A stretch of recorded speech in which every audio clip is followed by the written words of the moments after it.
Somewhere in your home, or a relative's, there is probably a shelf of DVDs nobody plays anymore. Cracked plastic cases, a format the world quietly walked away from, and yet one of the most beloved television shows ever made owes almost its entire life to a shelf exactly like that one. The show is Cowboy Bebop. 26 episodes, made in Japan in 1998 by a studio called Sunrise. Bounty hunters drifting through space in a beat-up ship, set to live jazz. People today call it one of the greatest anime ever made. But when it first aired, almost nobody watched it. By the ordinary measure of television, it failed.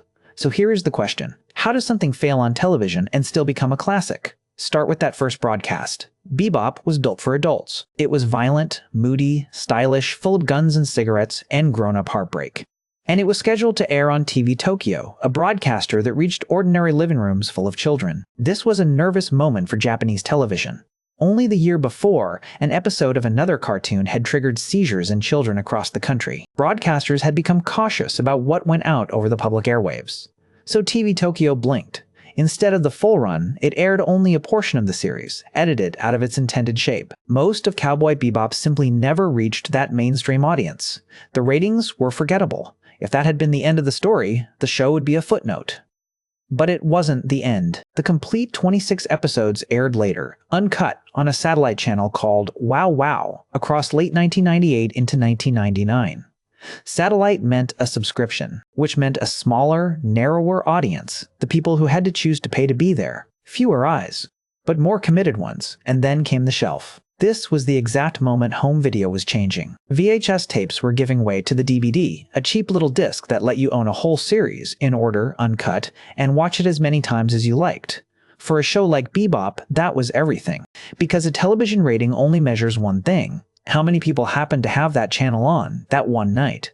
It cannot measure whether anyone loved what they saw. Home video can. When you buy a box set, you are voting with your money and your shelf space. When you lend it to a friend and say you have to watch this, you are doing the work no ratings chart can capture. Bebop scored badly on the first measure and brilliantly on the second. People who found it did not just watch it, they kept it. They pressed it into other people's hands. That word of mouth crossed an ocean. In September 2001, an American late-night block called Adult Swim went on the air, aimed at teenagers and adults awake after midnight.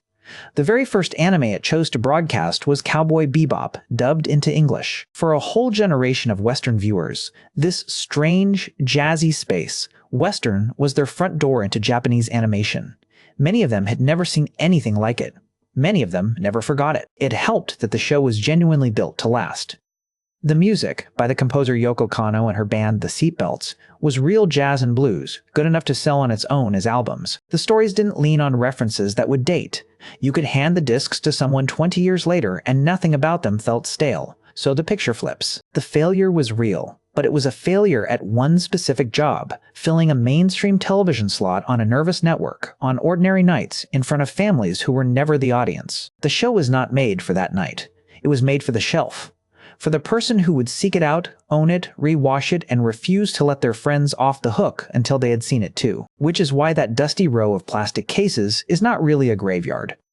For a while before streaming, it was the place where things too good to die went to be kept alive by hand, one recommendation at a time. A broadcast rating counts a single night. A shelf counts how much people actually cared. Cowboy Bebop didn't survive despite its low ratings. It survived because enough people holding the disc in their hands decided it should. Now you know.